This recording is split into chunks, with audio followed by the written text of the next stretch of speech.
Nasubukan mo na bang magluto ng balbakwa? Alam mo ba na ang putahing ito ay nanggaling pa sa Visayan region at ilang parte ng Mindanao? Tara, simulan natin ang pagluluto. Unang gagawin ko ay magpapainit ako dito ng mantika. Kapag uminit na, mayroon tayo ditong annatto seeds. Ang gagawin lang natin ay ipiprito lang natin to hanggang sa lumabas yung kulay nito. Ang kulay lang ng annatto seeds ang ating kailangan dito. At kapag nakuha na natin yung kulay ay alisin na natin itong mga buto ng annatto seed. At matapos nating maalis yung buto nito ay magsisimula na tayong mag-isa. Una kong inilagay yung bawang. Isinunod ko na nga yung sibuyas. At kailangan din natin dito ng luya. Makakatulong ang luya para mabawasan yung lansa ng ating lulutuing ulam.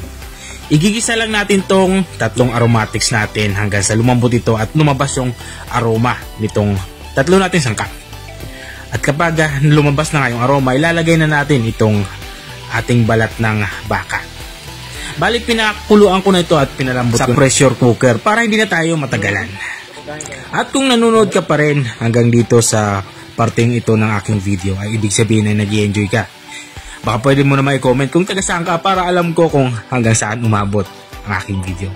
Balik tayo dito sa aking niluluto. Inilagay ko na yung ating pinagkuluan nga para hindi naman ang sayang. Ito yung tinatawag na beef broth. Naglagay na din akong tubig. At maglalagay na din ako dito ng isang bungkus na tanglad. Ilalim lang natin ito. At maglalagay na din ako dito ng beef cube at saka itong ating star anise para mas lalong bumango ang ating niluluto. Pinakuluan ko to at makalipas nga itong kumulo ay binuksan ko ito. Dito naman ay tatanggalin ko na itong ating tanlad. Hindi na natin kailangan yan. Nakuha na natin yung aroma niyan. At maglalagay na din ako dito ng beans. Haluin lang natin to para umailalim. At matapos natin ilagay yung black beans, susunod din naman natin itong ating tomato sauce. Bali, kalahating cup nga ng tomato sauce yung aking inilagay dito. At matapos ko nga lagyan ng tomato sauce, magsisimula na ako magtimpla.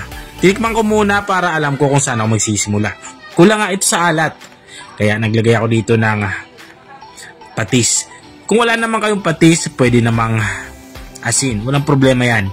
At matapos ko nga itong lagyan ng patis ay ilalagay ko na din itong ating black pepper. Makakatulong ito para mas maging malasa ang ating inilulutong ulam. Ako to tatakpan para kumulo.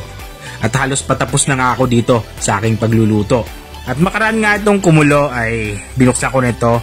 Dito naman ilalagay ko na itong laman ng baka. Si Mrs. kasi hindi kumakain ng balat kaya bumili din ako ng kalahating laman ng baka.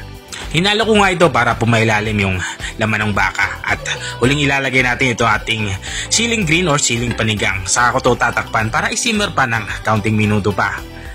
At matapos nga ng kalahating minuto ay binuksan ko na ito. At dito nga ay lutong-luto na nga itong ating ulam pananghalian. Ito nga yung ating balbakwa. Kung nakarating ka hanggang dito sa dulo ng aking video, maraming salamat sa panonood. Kung nagustuhan mo naman itong bago nating recipe ibinahagi, baka pwede mo namang i-share o siya. Hanggang dito na ako. Bye-bye!